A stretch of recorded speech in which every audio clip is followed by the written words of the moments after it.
No. Did you have a BLM tattoo? No. Did you have a tattoo of the numbers that correspond to ACAB? No. Okay. You do now? I do not. Okay, but at the time you did. No. Why'd you end up getting it? Well, they insinuated I was in a gang, and then I had a gang tattoo, so once my charges got dropped, I said, screw it. Do you know what ACAB means, or what's your understanding what ACAB means? It means all cops are bastards. Is there a historical meaning to it? Or? Yes, ma'am. So it was used by striking workers in England in the 1800s, and it sort of grew from there into like punk culture, anarchist culture, and then it got really popularized in the 2020 protesting for George Floyd. And do you know what black bloc is? Yes, I do now. I didn't at the time. Okay. So what's your understanding now about what black bloc is? Dressing in all black to avoid being, having pictures taken of you, or basically your identity getting out while you're protesting. So did you wear what would be considered black bloc at that protest? I was wearing black, but I didn't have a balaclava on or gloves, or I didn't have all my tattoos hidden, which I now know is like a thing. So I wore black, but not black bloc. And because I'm going to show my ignorance, you didn't wear a balaclava? Oh, like the face thing that hides your face? Like a ski mask? Yeah. Okay, perfect. Maybe I said it wrong. Sorry. That's okay. Okay. Did you have a flare with you during the protest? No. Did you have any incendiary devices? No. Did you throw a barricade? I'm not strong enough to throw a barricade. So the So answer no. Sorry. Did you have an umbrella? Somebody handed me one when I got there. Did it have a modified tip? Not that I saw. I want to talk to you about the impact that this arrest had on your life and the charges. Mm-hmm. So, talk to me about your employment history and how this event impacted your employment. Yeah, sure. So I'm an IT project manager for the federal government. When I first got arrested, I had a person call. I was working for the VA at the time, Department of Veterans Affairs, their hospital centers. I do healthcare IT. I had a man call the VA and report me, and then I had to talk to some bigwig manager about my arrest, which was very embarrassing. After that, I left that job of my own accord, a year or two later, I can't remember exactly. I got a job as an IT project manager in the private sector, and I was fired from that job because of my arrest once they found out. And now I work for the DHA, which is Defense Health, so the military's healthcare system. And when I was doing my security clearance check, I had to talk to HR about my arrest because it still pops up whenever I get investigated, which is semi-often because of the nature of the work that I do with PII and PHI and things like that. So you have a security clearance? I do, top secret.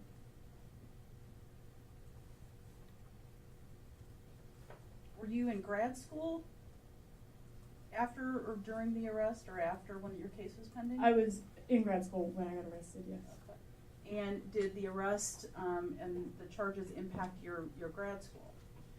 Yeah, I had to talk to my counselor about potentially finishing my degree from prison, which was extremely embarrassing, as you can imagine. Are you suffering any physical or mental impacts from these events? Yeah, I have pretty severe PTSD. I have nightmares still about that night and how scared I was for my partner. Why were you scared for your partner? Because my partner's not white. He's a person of color, and I thought they were going to shoot him and kill him just because of the color of his skin, and it scared the shit out of me. Do you know, did he suffer any losses as a result of the arrest? Yeah, he was a caregiver for elderly and disabled people, and they took away his fingerprint clearance card because he was charged with a violent felony.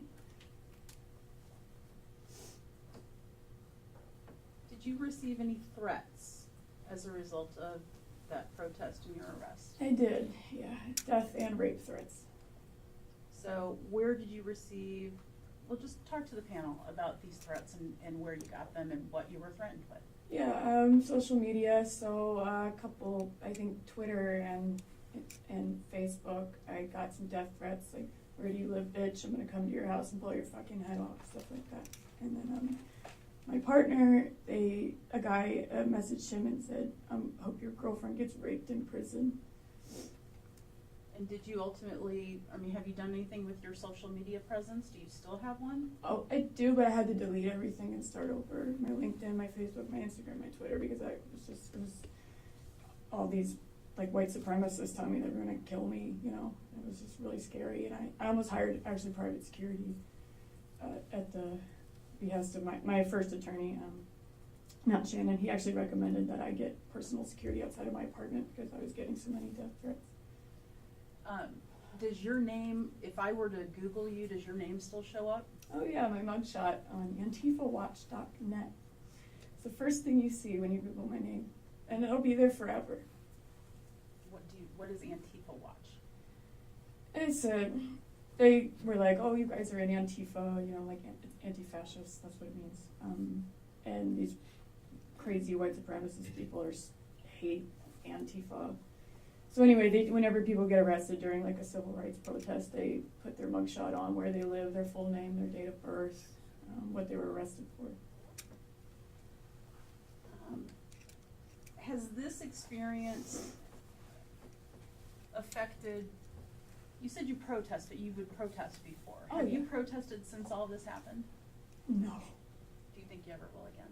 I want to so bad, but I'm so scared. Like, I just can't imagine going through this again. I've participated in very like low-key demonstrations, like Planned Parenthood, press conferences, but not something like that since. I've tried to do the most I can, but I still get panic attacks if I'm even in like a crowd, even if it's just a press conference or something. It's so scary. And has this experience changed how you view the legal system? Oh yeah, absolutely. So explain that. I don't know that I had a super great feeling about the legal system before this, but after going through it personally, I mean, just coming from my background of being like a pretty middle-class privileged white person, this has really shown me that it's so much worse than I ever could have imagined. So much dirtier and more insidious and backwards and evil than I could have ever imagined. And yeah, sorry, that's all I can say about it.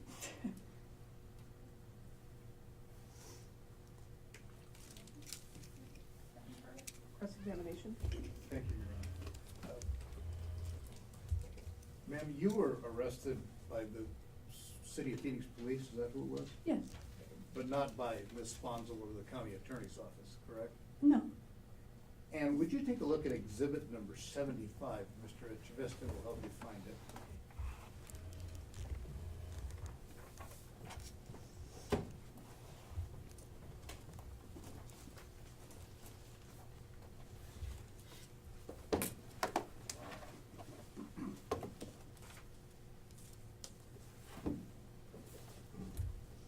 Specifically, it's exhibit 75, and I'm going to refer you to, there's a number in the right-hand corner, and it's called the Bates number. It's 001442.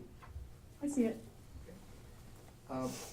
This is the proposed plea agreement, correct? Yes. I don't know it as well as you do. You mentioned prison, but as I look at it, it says that you were offered probation. Isn't that- Okay. So where does the prison come from? Presumptive sentence of 1.5 years, That's and a- then count on page 2. okay. Presumptive sentence of 5 years, minimum sentence of 4. And then the other count, presumptive sentence of 1.5, minimum of 0.75. Do you see, but what they're actually offering you is probation, back at that page, 001442. Okay, I'm not a lawyer, so I'm not sure. It says probation is available under those 2 counts, so that was my understanding. You mentioned you'd had several lawyers. Did any of the lawyers say that tell you that probation was being offered? I had 2 lawyers. The one that I reviewed this with, she told me I could review it, but that we weren't going to take it because it was bullshit. Okay, but that's not answering my question. I'm Did sorry? she tell you that probation was being offered in that agreement? I don't remember specifically if she said that. And what was her name again? Shannon Peters. Shannon Peters? Yeah. And did you employ your first lawyer at the time of this agreement? No, I didn't. No further questions, Your Honor. Any redirect? Before we excuse you, Ms. Caper, let me see if any hearing panel members have questions for you. Mr. Okay. Sifferman? No, ma'am, I have no questions. Clark? No questions. I don't have any additional questions either, so thank you very much Thank for coming you. down to testify. Take the water with you, and Okay. you're free to leave. Thank you. And I believe we're out of witnesses for the day, so we should break. We should break the tie, Your Honor. Okay. And we don't reconvene again until Monday of next week, correct? Monday the 16th. And you'll let Sponsel's lawyers know the order of witnesses. It seems like we're on track and maybe ahead of time for the state bar to finish its case in chief. We're ahead of time. We anticipate completing our case in chief. If things go as anticipated, and so far they actually have since we've done our adjustments.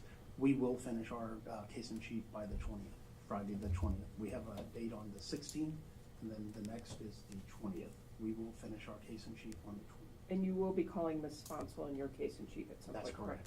And then, you don't have to decide this today, and you probably already know this, but you'll have the choice, if they call your client in their case in chief, you can either examine her then, or you can wait and do your examination of your client in your case in chief.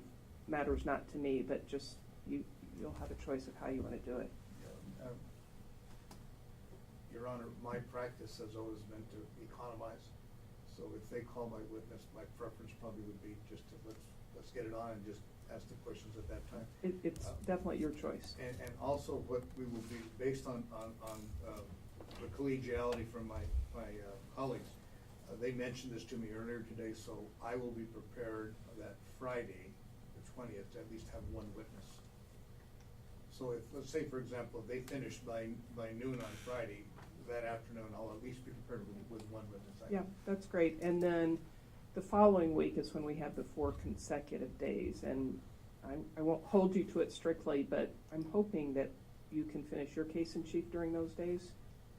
I'm cautiously optimistic, Your Honor. Okay, that'd be great. All right, then, thank you all. We will stand in recess until next Monday.